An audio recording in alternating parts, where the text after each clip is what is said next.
You're just throwing the Noah Siddiqui shot out the window. You hate CAF, Well, don't you? well, You hate the CAF. I left out You hate the Manzambi. CAF. No, I love the CAF. He's Swiss. No, Siddiqui. I said Manzambi. You said Siddiqui. Oh, okay. If I have to break this, I feel like I hate it. I'm going to do this. Do I have to? Do it. Yeah, No, just I'm go gonna ahead go. I gotta go They're gonna claim Manzambi. you hate the CAF. I gotta go They're Manzambi. I'm gonna go Manzambi. Dude, you hate the CAF. Oh, listen, they had 9 teams get to the round of 32, but yeah, let's not include a single player from any of their teams in our team of the group stage. Yeah. All right, the group stage is officially in the books. We've seen the upsets, we've seen the breakout stars, and a few big names absolutely shine.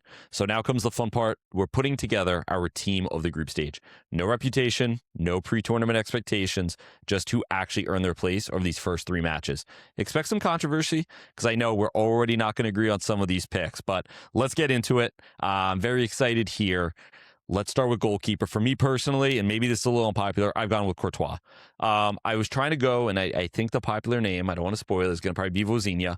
For me, Courtois, this Belgium team has not been good, and in the games I've watched, he's actually made some big saves. I feel like Vozinha, Eloy Room maybe gets a shout as well for obviously setting the record. Vozinha for me, and my big one is just the Spain game. Watching him in that game, he didn't make any like ridiculous saves. He maybe made one to a bottom corner, but other than that, it was very routine, nothing too crazy. I feel like when I've watched Courtois, he's made some very big saves. So for me, Courtois is in there. What do you guys have? You want to go, Harubi? I'll go. I mean, I guess just going against Ethan, I did have Vozinha.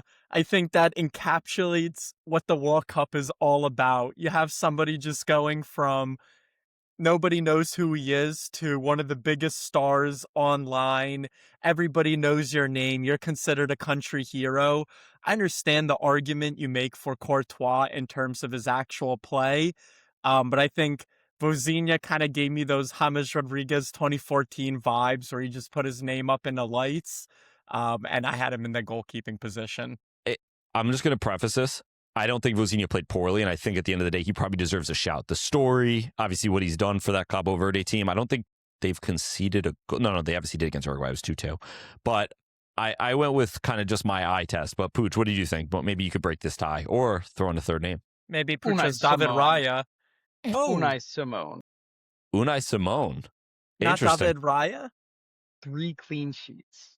Yeah, but Argentina has 3 clean sheets. So does Mexico for just going off 3 clean sheets. But I hate Emi Martinez. So I'm not going to put him in there. And so then Mexico's our rival, so I put in Unai Simon. Mexico also subbed their goalie in the second half, so technically he's got less minutes. I will tell you, Muslera was nowhere near this team of the group stage or Luka Zidane. I will tell you that. But Luka got an honorable mention from me personally. He did a little bit earlier in the episode. Personally, I mean, if I have to break a tie here, I would go Vozinha. I'm willing to what's the word? Secede there. Give you guys Vozinha. Unai Simon, I was going to secede. If anything, I was going to secede and go with Courtois in terms of... Let's calm down. Let's keep the podcast together. I don't want to be Abe Lincoln. Let's keep it together. All right, we'll take Vozinha. I think it's fair. Listen, I took Courtois. World Cup hero. That's what it's all about. Exactly. And if we're talking again story, he's probably the biggest story coming out of this. Obviously, he's got a ridiculous amount of Instagram followers if they want to follow us now. And if we are talking summer of stars, if even Courtois is stepping up to the plate, that's just so crazy. Literally everybody. And as much as I love Unai Simon, his last game against Uruguay, he was a little shaky. He dropped a couple of, I don't know what you'd call it, like, I guess crosses? he made some shady moves. So still didn't do anything wrong. But over 50 episodes in, and Ethan has forgotten the football word crosses. We might be pedaling backwards. I was going to say like recoveries or something because that's what they qualify them as, but you're totally right. All right, moving on. Do we want to start right back or left back? Right back. Right back. For me personally, there was a couple of names that shined, but one guy that shined for me completely was Daniel Munoz for Colombia. He was terrific. He ended up not playing the final game against Portugal. I think more than anything just to rest. And they kept saying like, oh, for the experience going against Portugal. I'm like, you play your second best player. I don't want to hear about experience. He's playing at Crystal Palace. He's a terrific fullback. I think he scored a couple of goals. Really enjoyable to watch there. Pooch, why don't you go second? Who'd you have there right back? I believe he had that flick goal as as well, correct? Where he got a touch on it? I think that's correct. Yes. I had Denzel Dumfries from the Netherlands. Okay. Not a bad shot. He I has totally get 2 that. assists through 3 games, and he played in 2 complete games. He's been really, really good for the Dutch team. Yeah, I put him there. I don't mind that shot. Ruby? Yeah. I hear Dumfries, new Jose Mourinho guy, but I had Munoz as well. I think massive shout out to Colombia to actually top that group. Certainly, so many people went in having Portugal as a heavy favorite. I think he is that classic fullback that is so dynamic and can help you on both sides of the field, and really just stood out to me. So Totally. I'm gonna agree and lock in Munoz. All right, I agree. Daniel Munoz, you are right back. Moving over, let's do left back, then we'll do the center backs. For left back, for me, was probably the hardest position to determine throughout this whole thing. There wasn't particularly a left back that like really stuck out to me. There was 2, I'll say. I ended up going with a bit of bias, my countrymen, and one of the only guys I even put from my team in this. I ended up going with Cucurella. Watching the Spain games. I thought you were gonna say Robinson for my countrymen. Robinson as well has obviously been terrific, and he was the name I was thinking. For me, it was Cucurella, it was Anthony Robinson, and then it was actually Maxi Araujo from Uruguay. I felt like he was one of the only guys. He was playing a lot of left back, kind of like left wing back. He was the only guy that kind of stood for that Uruguay team. But for me, Cucurella, no matter who's played at left wing for Spain, he has been a consistent on that side, helping create width and helping create attacking opportunities. In our first game against Cabo Verde, he was arguably the best player on the pitch for us, especially in attacking wise. He has 3 clean sheets. He's looked really, really good in my eyes. I ended up going with Cucurella, but I don't know. You guys tell me. Rubes, who did you have there at left back? Actually, Ito at left back. He's been playing, I would say, more of the left-sided center back in a back 5, which, depending on which phase of the game you're in, can look like a left back or a center back. But Pooch even touched on it earlier in the podcast. Japan being the only Asian country to actually qualify for the knockouts, or depending on if you want to count Australia based on where they qualify through. But certainly, I think he's just looked extremely solid. They played well as a team. But I think without him, they wouldn't be in the position they are currently. Okay, fair enough. I hear that. Pooch, what do you got? I have Maxi Araujo. Okay. He was a bundle of hay and a pile of shit. He Is that even what? Wait. Let's go back. Well, it was a bundle of hay in a pile of shit. Yeah. Okay, it makes sense when you think about it. It sounds like a Jalen Hurtsism. How is that a positive? Or is it just he was a thing in shit? If you find a barn and you have 2 options, sleep on the bundle of hay or the pile of shit, what are you sleeping on? Okay, so maybe you should have said that. Okay, that in that context, yes. I thought it was a pretty natural and But you said he was original. both. No, I said he was a bundle of hay and a pile of shit. Okay. Okay, I understand. That makes sense. That feels like something that they would say, like House of Dragon. You know, is Game that something of you Thrones. came up with, Pooch, or you've heard that before? Yeah, no, I came up with it about 30 seconds ago. There's no way he came up with that. Look it up. It's not a real thing. You might have come up with it. You might have come up with that. The thing is also sometimes he hears sayings and then he says them wrong, and it kind of just creates his new sayings. That's awesome. Pooch, take us through. We obviously gave you some flack there for the saying, but tell us about Maxi Araujo. I hear this shout as well. Yeah, he had 2 Player of the Match awards through 3 games for a Uruguay team. Like, that's on FOTMOB, obviously. Like, the Michelob Ultra Superior Player of the Game, shout out them. He did not get those, or maybe he got 1 because they drew Capo Verde. But he had a goal and an assist and was really the only player that looked like he wanted to win for Uruguay. Fair enough. So I thought he was the best. He did look incredible from what I saw. Are we okay with putting in a player that didn't even qualify for the knockouts? This is individual players, so you can make the argument that you can, but that's sort of the reason why I shied away from it. So a question for you then, Harubi. If Erling Haaland scored 8 goals in the group stage, but Norway was eliminated, would you sit there and be like, yeah, I'm not putting Erling Haaland through because his team didn't make it through, even though he had 8 goals? It's an argument. I would say I do think we were making fun of the Uruguay wall in one of the videos. I believe he was in that wall. So I was afraid maybe I was getting tricked by flashy play and he could have done some things better. Um, but I think that's a fair argument.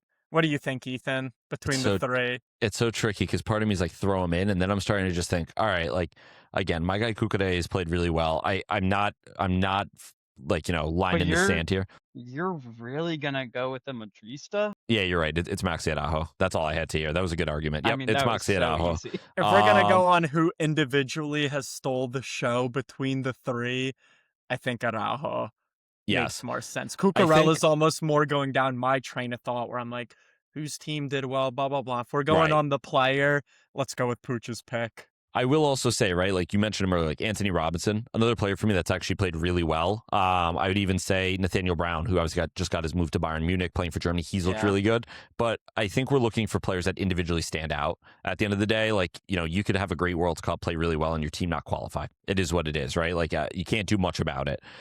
So I agree with you there. Like, for instance, Puch's guy, Arda Guler, he scored against the U.S. and he didn't even qualify. So maybe he'll be in Puch's team. All right, let's move over to the center backs. This, I think we have a couple different ways we can go about it.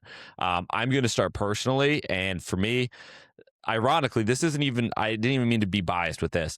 So I've gone with Pau Kubarsi and Van Hecke.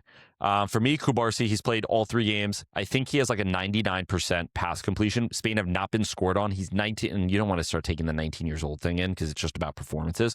He's looked every bit competent. It looked very good. He's made some, again, if you watch the games and maybe stuff that doesn't always show up on the stat sheet, made some big tackles. He hasn't put a foot wrong. For me, Kubarsi's in there. And then for Van Hecke for me, I think you could take him or Van Dijk from this Dutch team. They've all looked good. Van Hecke, they're scoring though in one of the games, and now he's a Spurs player. I've kind of been watching along and seems to be playing really well. So for me, I ended up putting those two. Kubarsi, I think, is probably my guy that I would be like was my best center back of this round. But I would also, again, Van Hecke is a guy that I've thrown in there, but I'm willing to hear some arguments there. What did you have, Pooch? I had Van Dyke for one. And then my second one was actually a Spurs defender, which is a rarity to say, hey, team of the tournament so far, let's put in a Spurs defender. Interesting. But he actually hasn't kicked the ball for Spurs yet. Van Hecke. For the thank you. same reasons you said. I think the Dutch defense, we talked about it pre-tournament. We discussed it during the tournament, and now we're discussing it after the group stage. They have a great defense. And I think it's led by these two at the heart of it. So I think you had to put both in. Okay. And very Arsenal of you, by the way, going with the pair. You always like to pair them. Rubes, what did you have? You wanted to hurry it up. I do have Kubarsi in here. I agree with you that he hasn't really put a foot wrong and that he continues to show off the ball playing ability while also defensive capabilities. And then I was very torn between Van Heck or Van Dyke because when I watch it, both have looked spectacular. I think Van Heck, you're impressed to see how much he fits in like a glove, and he did score that goal, so a little bit more eye-catching than Van Dijk, but I still almost lean more towards Van Dijk because he's a touch more of the vocal leader. And when I'm looking at who does more for a defense, being vocal and actually leading the line is such a big piece of it. So if I had to choose, I would go Kubarsi and Van Dijk. I think that's fair, and I think we could stick with that. Pau Kubarsi and Van Dijk will be in our team. So our back line, right? You have Ozinia net, you have Maxi Araujo at left back, Van Dijk at left center back, Pau Kubarsi at right center back, and then Daniel, I keep on calling him Darwin Muñoz. Daniel Munoz at right back. Hiroki Ito, Rob. Dude, you put him up for a left back when he's playing left center back. Let's move over then to our midfield. This is where it's going to get a little interesting. There's different ways you can look at this. I personally, I'll just give you my midfield 3. I've gone with Pedri. For Spain, he has had some big moments. He's looked good. He's looked like Pedri of old, and especially when Rodri has been kind of shit. I feel like Pedri's done, in 3 games, played really well. He got subbed in the last one to preserve his legs. I was having a hard time finding another center mid I really, really stuck out. And a guy, again, from the eye test that stuck out to me tremendously was Tyler Adams. What he's done for the U.S., noticing when he's not in the game, when he does his defensive recoveries and capabilities, he is a player that I feel like really deserved a shout in this. And again, maybe going with a little bit of bias. And then my final guy, Michael Olise, as my 10.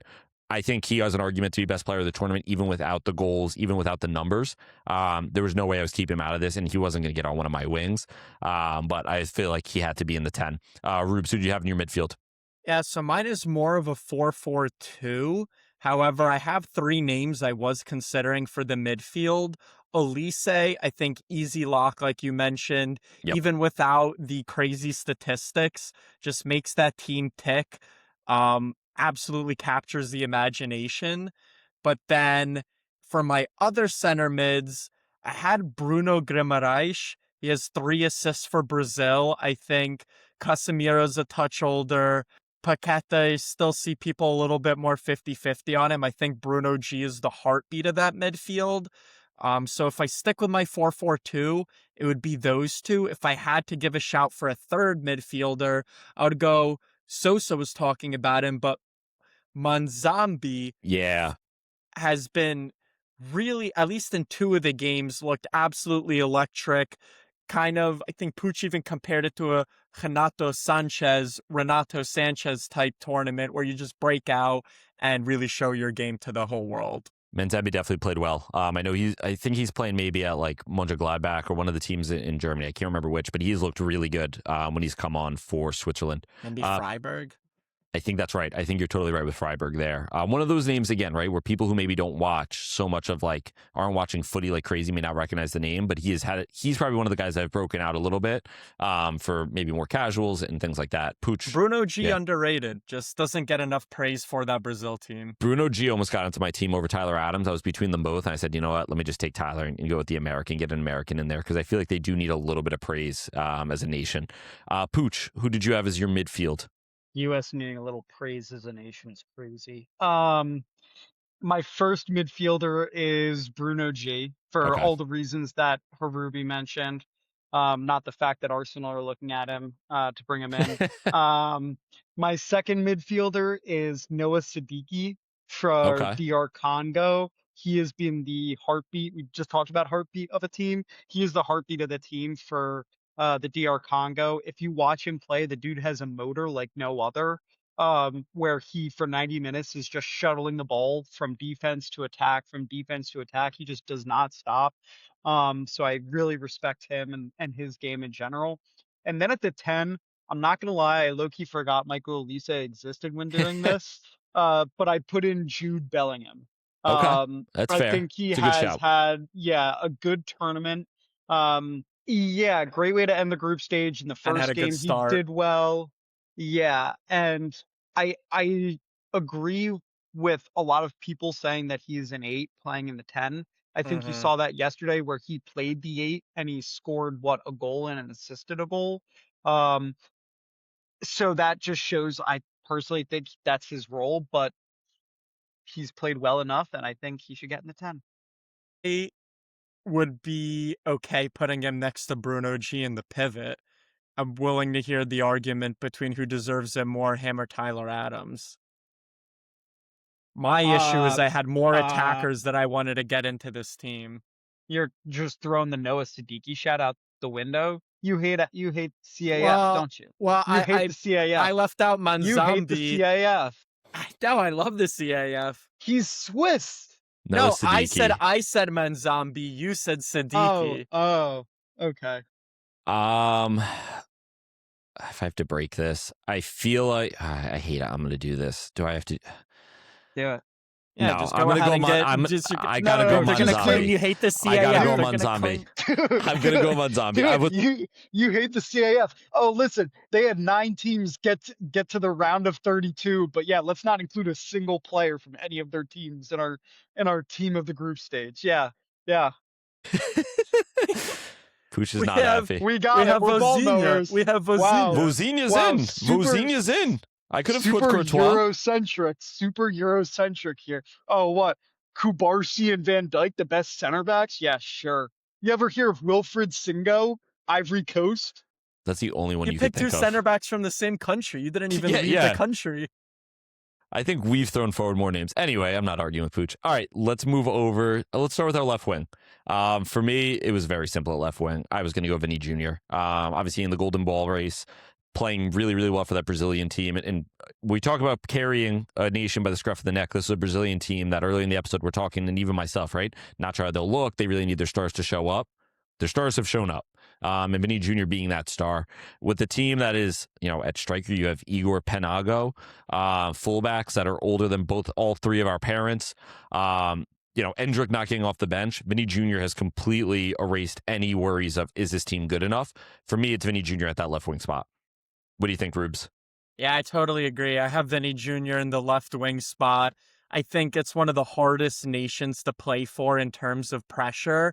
And there was almost so many eyes on Neymar that people forgot about Vinny a little bit coming into this tournament. And he has just come in, him and Mbappe both shining separate from each other. Jude, Mbappe, Vinny all separate from each other, showing what they can do when they're the focal point of the team.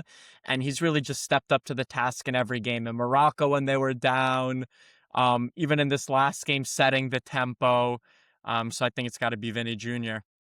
Pooch, or who are you going to throw for it? Simon Adingra? El Seleção. No. He should not even be at the World Cup. No, I think Vinny Jr. Yeah, I don't think we have to take too much time with that. Vinny Jr. has shined. I think Diamande was in that conversation after match week 1. Yep. But Vinny has just kept up the pace. 100%. Have to agree there. Let's move over to the striker position. So this was a little trickier than I thought it was going to be when I first did it. I ended up opting for Mbappe. He's obviously played incredible. A player I thought about was maybe Erling Braut Haaland in that role as well. I ended up going with Mbappe there. It scorns me because I really wanted to throw Haaland in, but I was like, I got to give Dictator Mbappe some credit. And that's why I did originally go with the 4-4-2. Essentially, I had Bruno G and Olise as my center mids, and then had two strikers, which were Haaland and Mbappe. But if I had to choose one, I'm still going to give the edge to Mbappe. I think historically, he's putting himself alongside the best World Cup performers of all time. Yeah. And I'm not going to get too into that right now because we're focusing on this World Cup, but even individually in this World Cup, he's doing it right foot, left foot, centrally, coming out wide sometimes, showing off skill moves, outside the box, inside the box, exactly what you would want from your striker. And most importantly, probably the hardest I've seen him work off the ball. Yes. And kind of pushing his game to that next level. I agree. I'm not opposed to taking Monzambi out and going to Olise, Bruno G, and then putting the two up top. Now that you say it, I didn't think about it while I was making my team. I just naturally go 4-3-3. If I go actual team of the tournament, I think it makes sense because I would say Haaland has had a better tournament than Monzambi. Well, yeah, I'd hope so.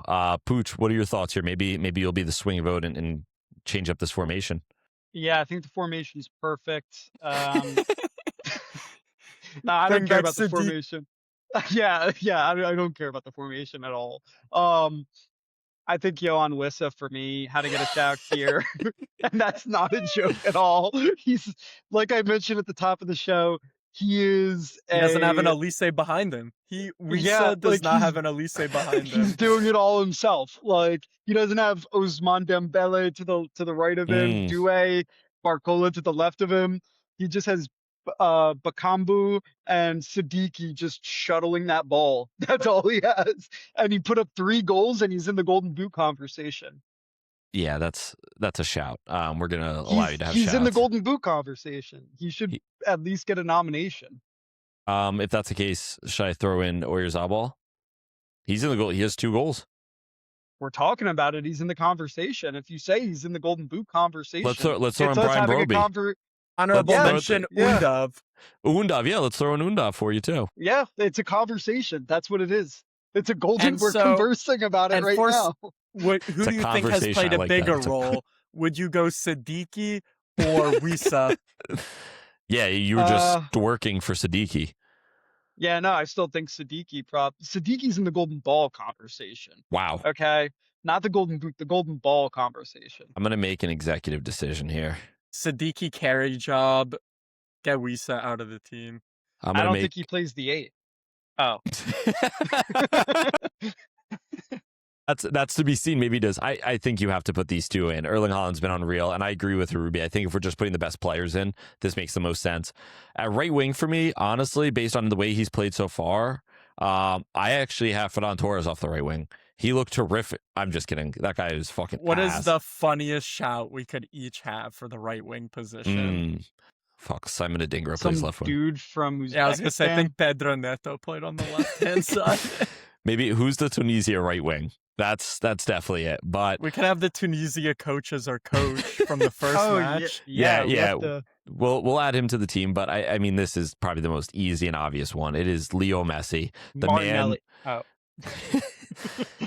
Leo Messi has been absolutely unreal this tournament.